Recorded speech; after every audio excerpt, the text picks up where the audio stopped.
Bonjour à toutes et à tous. Donc dans la vidéo d'aujourd'hui, je vais essayer de traiter le troisième chapitre des volcans et leur relation avec la tectonique des plaques, destiné aux élèves de deuxième année collège parcours international. On va commencer par la définition d'une éruption volcanique. Qu'est-ce qu'une éruption volcanique? Une éruption volcanique, c'est un phénomène géologique caractérisé par l'émission de lave accompagnée de libération des gaz volcaniques. Donc, comme vous voyez sur le schéma, le magma remonte des profondeurs, c'est-à-dire de la chambre magmatique, à la surface à travers une fracture, une cassure dans la lithosphère. Cette remontée des magmas est accompagnée par l'émission de lave et la libération des gaz volcaniques. Donc, concernant la définition de l'éruption volcanique c'est un phénomène géologique caractérisé par l'émission par un volcan de lave accompagné de gaz volcanique. Deuxièmement, on va déterminer les éléments de l'appareil volcanique. Donc, les éléments de l'appareil volcanique, comme vous voyez sur le schéma, on a 6 éléments principaux. Le premier, c'est la cendre volcanique, en arabe Ramad al-Volcani. Le deuxième élément, c'est le cratère, باللغة العربية فوهة. Le troisième élément, coulis de lave, باللغة العربية تدفق لافي. Le quatrième élément, c'est la cône volcanique, باللغة العربية مخروط volcani. Le cinquième élément, c'est la cheminée, باللغة العربية مدخنة. Et le dernier élément, c'est la chambre magmatique ou réservoir magmatique, باللغة العربية غرفة صهارية أو خزان صهاري. Donc, une cône volcanique, c'est la partie extérieure d'un appareil volcanique. المخروط البركاني هو الجزء الخارجي للجهاز البركاني. بطبيعة الحال المخروط البركاني هو العنصر رقم 4. La cheminée, c'est le canal par lequel le magma remonte à la surface. La cheminée, l'élément numéro 5, هي قناة المدخنة، هي قناة تصعد عبرها الصهارة من الأعماق أي من الخزان الصهاري إلى السطح. Troisième principal élément, c'est la chambre magmatique, appelée aussi réservoir magmatique. إذن العنصر الموالي هو الغرفة الصهارية، تسمى كذلك بالخزان الصهاري. Donc c'est l'endroit où le magma est emmagasiné avant sa remontée à la surface. هو المكان الذي تخزن فيه الصهارة قبل أن تصعد إلى السطح. Troisièmement, les types d'éruptions volcaniques. On distingue deux types d'éruptions volcaniques. Une éruption volcanique effusive et une éruption volcanique explosive. Donc, vous voyez les photos ou les images de ce type d'éruption volcanique. À gauche, on a une éruption volcanique effusive et à droite, comme vous voyez, c'est une éruption volcanique explosive. نميز بين أنواع الاندفاعات البركانية. هناك نوعين من الاندفاعات البركانية: اندفاع بركاني انسكابي éruption volcanique effusif واندفاع بركاني انفجاري éruption volcanique explosif. Les caractéristiques des éruptions volcaniques. Donc, comme vous voyez, on va comparer une éruption volcanique effusive, l'image à gauche, et une éruption volcanique explosive, l'image qui existe à droite. Du point de vue d'un ensemble de caractéristiques, commençons tout d'abord par la longueur du colis de lave. لنبدأ أولا بطول التدفقات اللافية.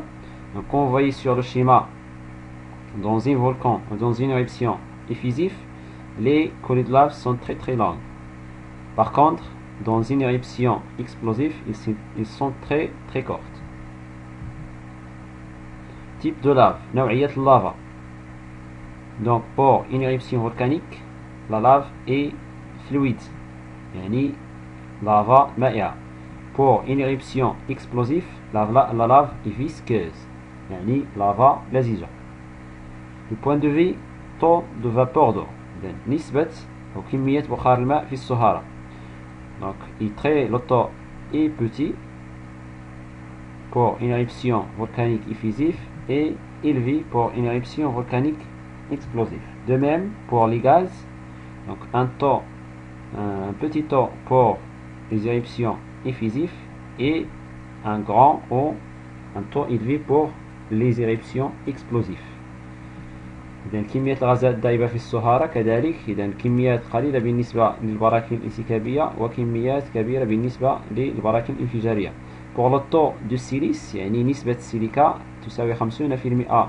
Donc 50% pour les volcans effusifs et 50% pour les types explosifs. Du point de vue explosivité يعني من ناحية الانفجارية on remarque une explosivité faible pour les éruptions effusives يعني انفجارية ضعيفة بالنسبة للاندفاعات الانسكابية et une explosivité forte pour les éruptions explosives واندفاعية أو انفجارية قوية بالنسبة للاندفاعات الانفجارية. La hauteur des colonnes de cendres يعني طول علو أعمدة الرماد.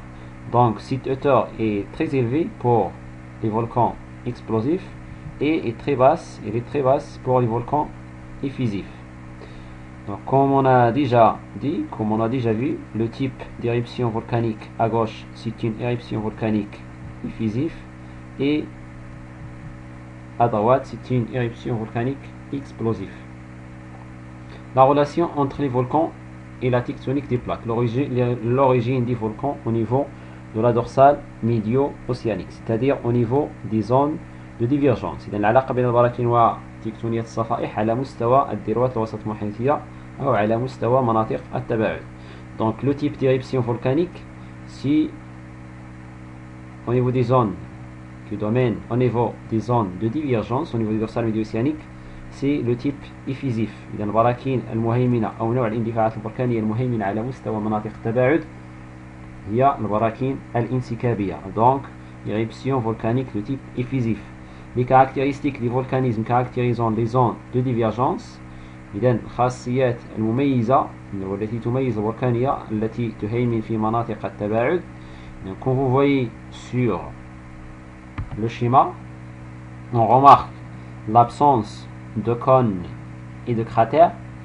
كما تلاحظون على الصورة انعدام المخارط والفوهات. Bien sûr, puisque c'est une éruption effusive, donc d'autres caractéristiques, on peut citer d'autres caractéristiques, comme par exemple une lave qui est fluide, le taux des gaz dissous dans le magma qui est faible, ainsi que le taux de silice qui est faible. L'origine des magmas au niveau des zones de divergence. Au niveau des zones de divergence, les plaques s'éloignent. À cause de s'éloignement des plaques, on a des forces de dilatation qui provoquent des cassures au niveau de la lithosphère, ce qui produit une remontée des magmas depuis la sténosphère jusqu'à la surface de la Terre, donnant lieu à des volcans effusifs à la surface de la Terre. إذا النوع الاندفاعات البركانية على مستوى مناطق التباعد كما قلنا هي براكين انسكابية. مميزاتها تتميز خصوصا بانعدام المخارط والفوهات، لافا مائعة، نسبة سيليكا قليلة، نسبة غازات دائبة في الصهارة قليلة. بالنسبة لمصدر الصهارة على مستوى مناطق التباعد تؤدي الحركات التباعدية لصفائح الغلاف الصخري إلى حدوث شقوق، إلى قوى تمددية تحدث شقوق في الغلاف الصخري تصعد عبرها الصهارة من الأعماق إلى السطح لتعطي براكين انسكابية على السطح.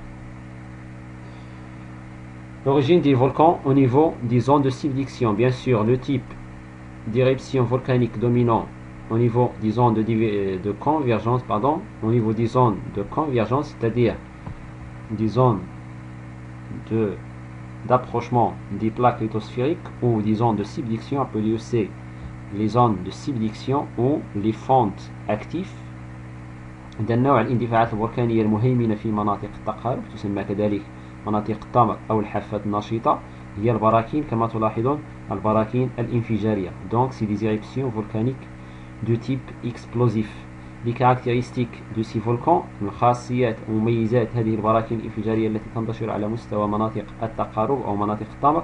Donc comme vous voyez la présence d'icônes et des cratères يعني وجود المخاريط كما تلاحظ أخي المشاهد أختي المشاهدة والفوهات. Donc la présence d'icônes et des cratères aussi puisqu'ils sont des volcans de type explosif, une lave qui est visqueuse ainsi que le taux des gaz dissous dans le magma et le taux de silice qui est très élevé.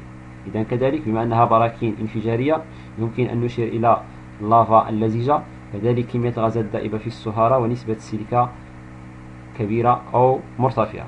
L'origine des magmas au niveau des zones de convergence